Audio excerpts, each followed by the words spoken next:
Les gars, j'ai vraiment décidé de reprendre les vidéos. Vous allez me dire que oui, tu nous as déjà dit ça il y a quelques mois, mais tu ne fais rien.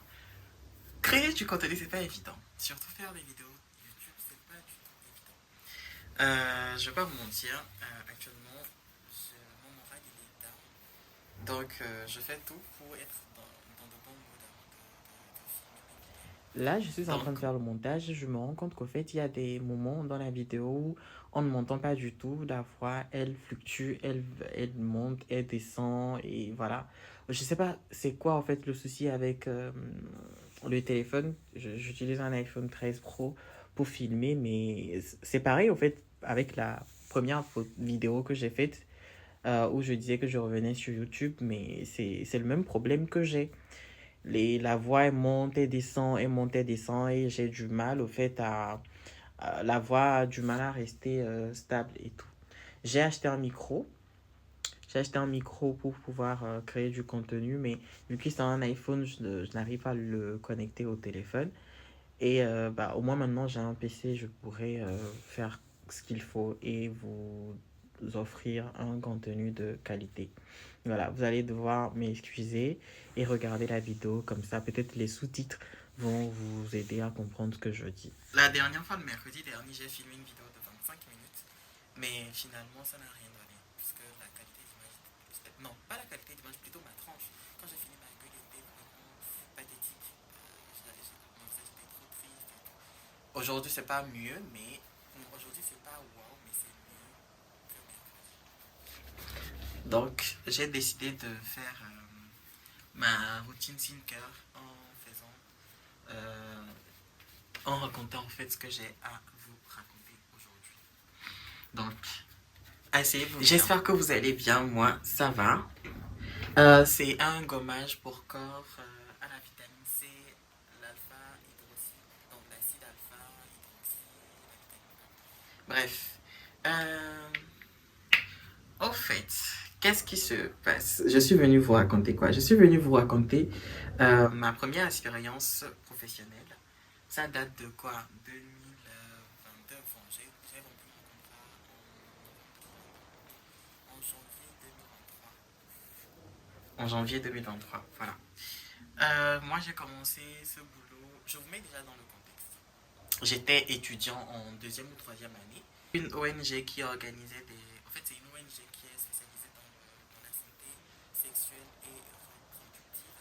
Donc, ils organisent des soirées des IST, donc des maladies sexuellement transmissibles, et de partager aussi les intrants, notamment les préservatifs et les lubrifiants.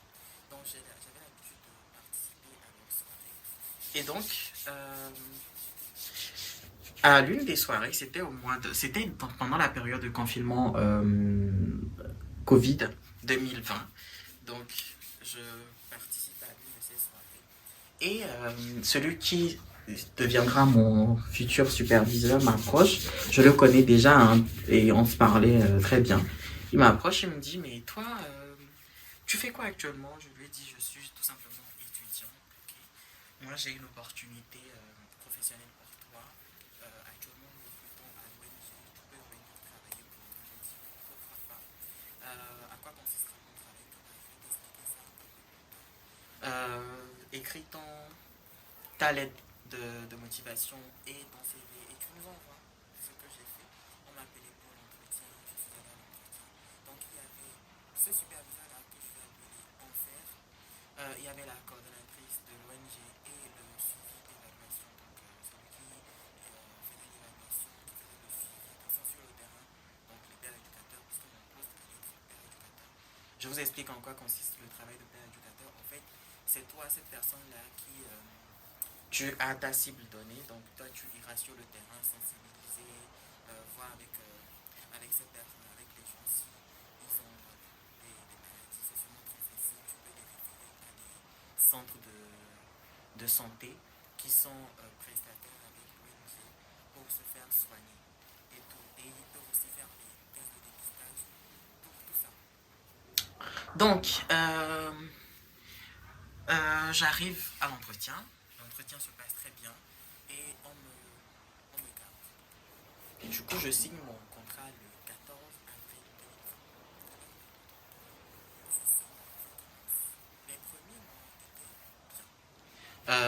c'était bien, l'équipe était contente de mes performances et tout. Maintenant, l'année qui a suivi, en 2021, ils ont lancé une vague de formation sur toute l'étendue du territoire pour tous les pères éducateurs et les superviseurs. Je tiens à préciser que les superviseurs sont payés. Bon, en fait, dans le domaine, de, comme c'est le social, c'est pas vraiment des salaires. On appelle ça motivation. Parce que c'est pas vraiment des salaires, c'est pas grand chose. C'est quelque chose pour aider ceux qui travaillent. Donc ça s'appelle des motivations. Donc les superviseurs avaient une motivation un peu plus élevée que celle des éducateurs. Donc l'année commence, ils ont recruté de nouvelles personnes. Donc de nouveaux pères éducateurs. Il y avait, quand moi j'étais arrivé, on était trois ou quatre pères éducateurs sous la supervision de Enfer. Et donc, quand la nouvelle année est arrivée et qu'ils ont recruté de nouveaux pères éducateurs, il y a un parmi les pères éducateurs qui était sous la supervision de Enfer qui a été promu en tant que superviseur, puisque lui aussi il était ancien. Donc, il y a celui-là qui a été promu superviseur, plus comment il s'appelle, Enfer, qui sont en quelque sorte des points focaux ou des références dans le domaine, surtout à Cara. Parce que c'était à Cara, j'ai fait ce travail. Donc, on recrute de nouvelles personnes, on a promis celui-ci et on arrive à Lomé pour la formation. On finit la formation, une formation qui devait normalement durer 3 jours. On finit la formation et c'est à ce moment-là qu'on nous dit que oui, c'est comme ça.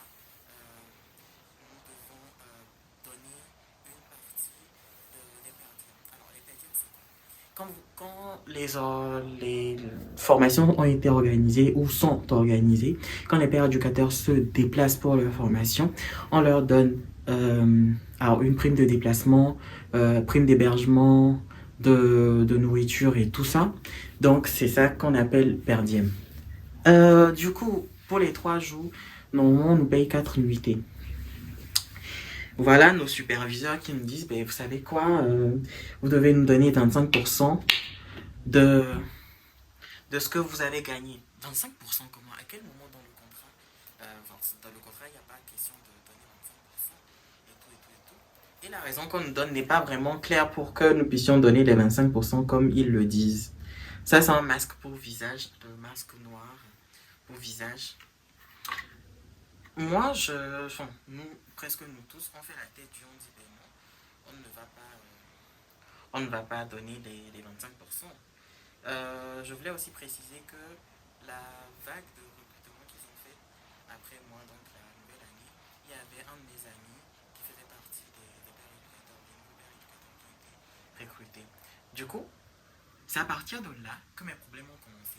Moi, j'ai refusé de donner les 25% là, parce que je me dis, mais attends, on est venu pour la formation, on a travaillé, on a trimé, on a fait nos rapports de formation qu'on a présentés. Je ne vois pas pourquoi est-ce qu'on va donner 25% et en plus ça, ce ne fait pas partie du contrat que nous avons signé avec l'ONG.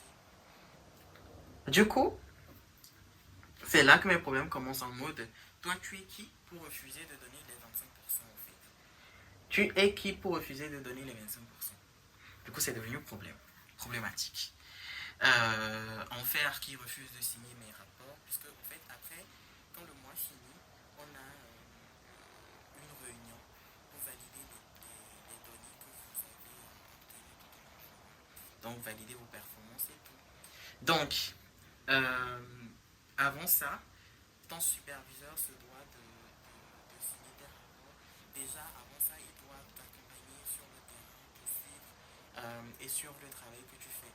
Et c'est après qu'il signe tes rapports.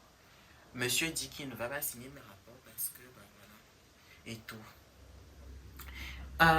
Et c'était devenu tellement problématique que ma mère s'en est mêlée. Ma mère le contacte et lui dit, mais tu sais, c'est ton petit frère. En ce moment, moi j'avais déjà commencé à vivre seul. En 2021, là, j'avais déjà commencé à vivre seul. Quand on m'a donné le poste, je vivais en famille. Mais un an après, j'ai commencé à vivre seul. Donc j'avais mes charges, mes responsabilités et tout. Moi, on lui explique, mais tu sais quoi, à quel moment en fait toi tu travailles, tu te dis adulte, tu travailles. Et c'est ta mère qui est obligée de venir,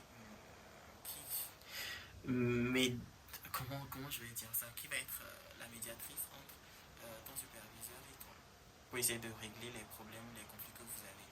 Alors que toi, tu es adulte, tu es largement plus âgé que moi, tu devais faire preuve de bon sens, preuve je sais pas, de professionnalisme, quelque chose, je sais pas, je perds mon latin. Mais voilà quoi. C'est elle maintenant qui vient jouer la médiatrice, mais tu sais, ton petit frère, faut pardonner, faut nanani nanana. Il me dit, bah, dans ce cas, tu vas me donner une partie de ton salaire, donc une partie de ta motivation. Il dit, aïe, motivation là déjà qui ne suffit pas là. C'est dans ça, je vais enlever pour te donner. Mais vous savez quoi, qu'est-ce qui s'est passé? Finalement, je lui ai donné de l'argent. Je ne me rappelle plus du montant que je lui ai donné, mais j'étais obligé d'avancer de l'argent dans cette histoire. Je ne sais plus pour les autres, je ne me rappelle plus vraiment comment ça s'est passé pour les autres. Mais j'ai l'impression que oui, tout le monde a avancé de l'argent. Maintenant, à chaque formation, c'est comme ça. On nous réclame de donner une partie de ce qu'on nous donne. À chaque formation, on nous réclame de donner une partie de ce qu'on nous donne. C'était devenu agaçant. Et donc moi, au cours de cette année-là, j'étais devenue la mauvaise personne, vu que je ne voulais pas faire foncièrement ce qu'on me demandait de faire, c'est-à-dire suivre leur connerie là. J'appelle ça connerie parce qu'à quel moment vous exigez ça des gens qui sont venus travailler alors que vous gagnez un peu plus que nous. C'est pas normal. Et en plus, ça, vous avez vos activités. Hein. Nous, on n'a pas d'autres activités. On est des simples étudiants. On se cherche. Petite somme, on gagne là pour faire quelque chose. Vous voulez encore prendre des dents. Ou même quand on part dans les formations, vous voulez encore piquer cet argent-là. Du coup, moi, je ne faisais pas vraiment ce qu'il disait de faire. Donc, j'étais devenue la bête noire. Cette personne-là qu'on détestait et tout. Et c'était devenu problématique. Au point où mon superviseur en fait refusait de signer mes rapports. Ça s'est passé plusieurs fois, hein. Pas qu'une fois, pas que deux fois. En plus, ça là-bas, arrivant au moment où ils avaient commencé à nous objectiver sur la performance. Il y a une certaine performance que tu dois faire pour pouvoir décrocher ton salaire. Je vais dire ça comme ça. Et si tu ne fais pas cette performance-là, tu n'auras pas ton salaire. Deux fois de suite, je ne l'ai pas eu parce que, deux fois de suite, je n'ai pas eu mon salaire parce que, en fait, m'a dit, normalement, je l'ai pas su, je l'ai pas supervisé. Donc, c'était des chiffres qui rapportent. Je ne suis pas sûr que ce soit des bons chiffres, c'est moi qui les ai inventés et tout, et tout, et tout. Et bah oui, deux fois de suite, j'ai pas eu. On me dit, mais attends, quand toi tu es arrivé, que tu es dynamique, que tu es la personne qui arrive à remplacer des choses pour performer correctement comme il faut. Maintenant, voilà, tu es devenu flemmard et tout, et tout, et tout. Je disais aussi qu'il y avait des centres de santé qui recevaient du coup les personnes qu'on sensibilisait pour les soins. Donc parmi le personnel de santé, il y avait une là qui dit que ouais, moi, en ce moment j'avais aussi commencé TikTok, je faisais des vidéos TikTok. Donc il disait que ouais, au lieu d'aller travailler, au lieu d'aller sur le terrain pour travailler, moi je suis chez moi, je suis là, je fais TikTok. Après on va venir dire que oui, je ne vais pas avoir mon salaire et puis je vais commencer à me fâcher et tout et tout. Et je n'ai pas voulu répondre parce que je me suis dit, mais attends, les TikTok, je les fais les soirs chez moi. C'est pas comme si je les faisais aux heures de travail. Et en plus, le truc qui est bien, c'est que tu peux organiser tes activités comme tu veux. Comme tu veux. Le reste du temps, tu fais ce que tu veux. Mais c'est pas un travail à plein temps, c'est un travail à temps partiel. Toi, amène juste les résultats et organise tes activités comme tu veux. Elle me dit que ouais, c'est ce que j'ai appris. Je me suis dit, ben, c'est pas la peine de répondre. Et donc, comme je dis, notre relation est partie de mal en pire. Au point où j'étais angoissée. À chaque fin du mois, j'étais angoissée. Bon, j'ai dû mettre la vidéo en pause pour laisser poser le masque et le gommage. Et ensuite me doucher. Là, maintenant, je me suis douchée, je vais passer ma crème et finir ma skincare routine.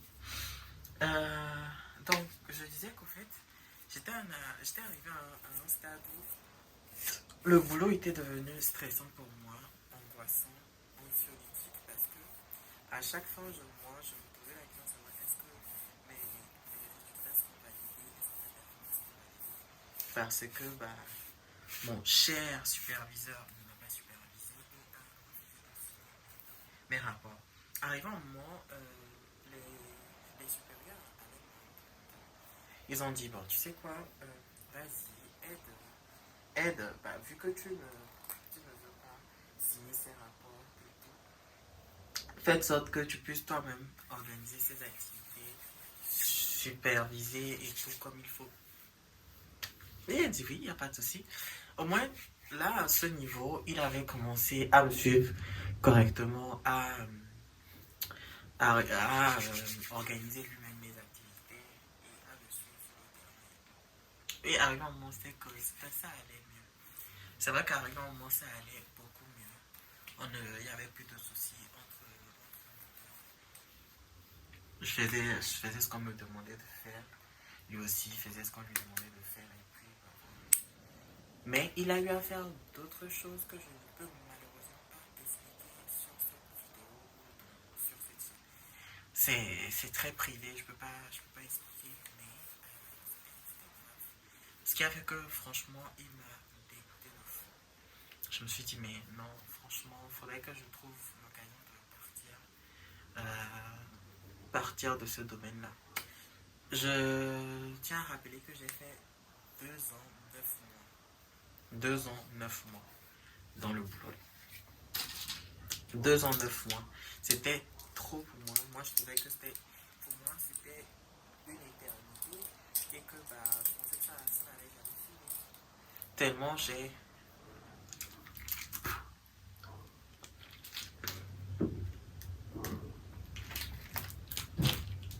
Tellement j'ai supporté. C'était franchement compliqué. Du coup, bah, finalement, moi, je me suis trouvé ailleurs. Les circonstances ont fait que j'ai quitté Kara et j'ai envoyé ma lettre de démission à la coordonnatrice par mail et j'ai démissionné. Sauf que si tu es une bonne personne, tu contacterais pour voir ça, j'ai appris que tu as démissionné, tu es parti. Ou même pendant le moment où tu n'as plus de nouvelles, me contacterais pour voir, mais attends, pourquoi tu n'es plus de tes nouvelles, où es-tu, c'est comment et tout. Jamais. Jusqu'à aujourd'hui, ça fait 4 ans. Il m'a jamais écrit pour voir où s'en en est. Pas forcément, il sait que j'ai démissionné. Pas de message et tout. Et moi, je préfère même que ça reste comme ça parce que c'est pas comme si je voulais qu'on reste amis. Tu vois. Je suis rancunier dans le sens où je n'ai pas eu à parler de ce que toi et moi, ce que j'ai pu vivre avec, de l'expérience que j'ai avec toi. C'est pas si tu vois. Il faudrait que je puisse parler pour que ça ne soit plus un sujet de douleur pour moi. Et tout. Est-ce que je dirais que je lui ai pardonné? Bah oui, mais je n'oublie pas quand même. Et je ne veux plus avoir affaire à lui. Quand je suis parti, un an après, je suis retourné à Kara.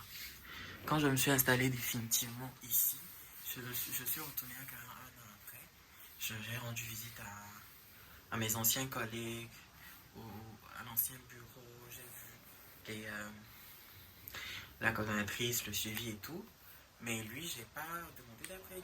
Un an après encore, je suis retourné. On me demande, mais tu vas pas aller le voir qui au fait? C'est pas de qui vous me parlez, désolé, je vois pas de qui vous me parlez. Et bizarrement, à quel point cette personne est toxique? En fait, elle est tellement toxique au point où, quand moi je suis parti, ils ont recruté 3 autres personnes pour me remplacer. J'explique. Une première personne qui n'a pas fait 2 ou 3 mois, qui a démissionné. Une deuxième personne qui n'a pas fait 2 ou 3 mois, qui a démissionné. Une troisième personne qui n'a pas fait 2 ou 3 mois, qui a démissionné. Vous voyez à quel point c'était pas moi la personne toxique, mais plutôt lui. C'est vrai, j'ai peut-être ma. Pas peut-être, j'ai ma part de responsabilité, pardon, dans toute cette histoire, mais d'une part, mon mal-être venait de lui. Mon mal-être venait de lui. Et bah, de tous les ragots que j'entendais par ici, par là. C'est vrai, je suis resté en bon terme avec surtout la dame même quand je suis retourné voir les autres, saluer les autres, je suis allé la famille aussi. En fait, j'ai pas de souci, en fait, c'est une maman. C'est pas grave, quoi. Fallait dans le domaine professionnel. En fait, mes règles ont été faites pour pas tout le monde dit, mais sans forcément vouloir comprendre ce que la personne dit ou quelles sont les circonstances ou les contextes dans lesquels les choses se passent. Moi, franchement, j'ai accepté jouer le rôle de la mauvaise personne, de la personne flemmarde, du jeune homme qui n'avait pas envie de travailler ou qui n'apportait pas les bons chiffres et tout. Je me suis dit, quoi qu'il en soit, un jour viendra, je partirai de là et voilà quoi. Mais au point où j'en suis, je ne pense pas que j'ai une mauvaise image auprès d'eux. Si c'était le cas, j'aurais entendu. Parce que j'ai des amis qui travaillent toujours là-bas. Un ami même qui est devenu superviseur, là, devenu superviseur, j'aurais entendu que j'avais une mauvaise image auprès d'eux. Mais ce n'est pas le cas. Donc ça veut dire que malgré tout ce qui s'est passé avec l'affaire, ça s'est quand même bien passé. Enfin, moi, mon départ s'est quand même bien passé. Mon image est restée bien avec eux. Je suis toujours en contact avec eux, on se parle. Et tout sauf en faire. Sauf en faire. En faire depuis, je pense, peut-être le dernier rapport qu'il avait signé pour moi. Je pense que c'était le rapport du mois d'octobre. Octobre 2022. Puisque enfin, les circonstances ont fait que je n'ai pas pu travailler à partir de novembre 2022. Et c'est en janvier 2023 que j'ai envoyé ma lettre de démission par mail. Donc voilà un peu l'expérience que j'ai vécue en tant que père éducateur dans une ONG à Cara avec le pire des superviseurs qui existent au monde. Je ne sais pas si vous avez aussi des superviseurs comme ça, vous pouvez peut-être me demander dans les commentaires. Ou même, si vous voulez, vous pouvez m'expliquer, je vais faire un peu plus de vidéos. Je peux aussi faire une autre vidéo pour vous expliquer comment j'ai finalement quitté ce domaine pour l'entreprise dans lequel je suis actuellement, c'est-à-dire comment j'ai changé de carrière, comment ça s'est passé et tout. Comment est-ce que j'ai définitivement quitté Cara pour m'installer définitivement à Lomé. Donc voilà un peu. Cette vidéo sortira sûrement ce soir ou demain. Aujourd'hui c'est dimanche, je suis en train de filmer dimanche. Donc elle sortira soit lundi ou même ce soir. Donc si vous voyez la vidéo, je vous souhaite de passer une bonne soirée, bonne